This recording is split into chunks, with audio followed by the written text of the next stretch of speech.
Friday marks the 76th anniversary of the Nanjing Massacre. On December 13, 1937, Japanese troops killed about 300,000 Chinese civilians and disarmed soldiers after they captured the eastern Chinese city of Nanjing. A special memorial service will be held at the Nanjing Massacre Memorial Hall on Friday morning.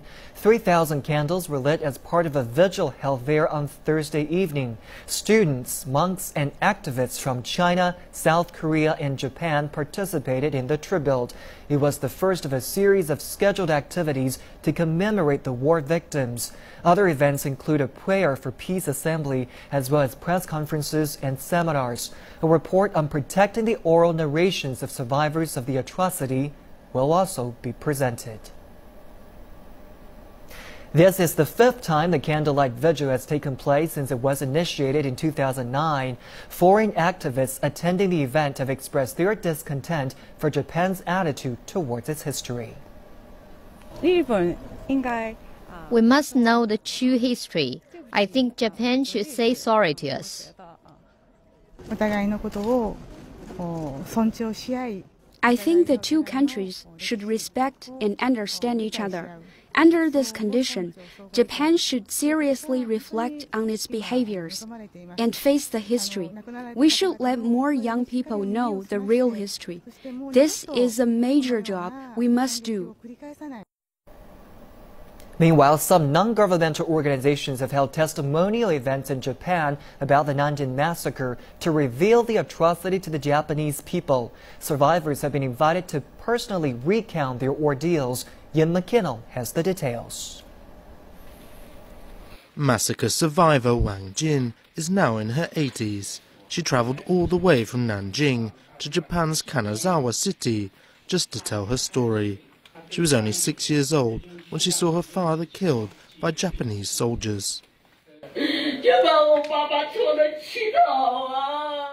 My father was stabbed 7 times. After he died, my mother went out to look for his body. Bodies were everywhere, lying on the streets, piled up in caves and houses. My mother searched every possible place to see if our family members were among them. Nanjing witnessed a massacre and mass rape following the Japanese capture of the city on December 13, 1937. Over 300,000 people were killed. But some Japanese nationalists and historians have constantly played down the massacre, saying it has been exaggerated or even fabricated. The testimonial events have attracted many Japanese citizens. Some have been extremely shocked by the stories. I didn't expect that there would be so few young people here. I've learned so much through this event. In the past, I knew little about this period in history. We don't learn this in school. I think other students should also come. Some citizens have even expressed their discontent towards the Japanese government. Prime Minister Shinzo Abe and other politicians have yet to face Japan's history of invasion. This is really shameful. Abe talks about establishing a beautiful country all the time. I think to accomplish this, he should face the truth and contribute to world peace through understanding, not weapons. That's what Japan should do.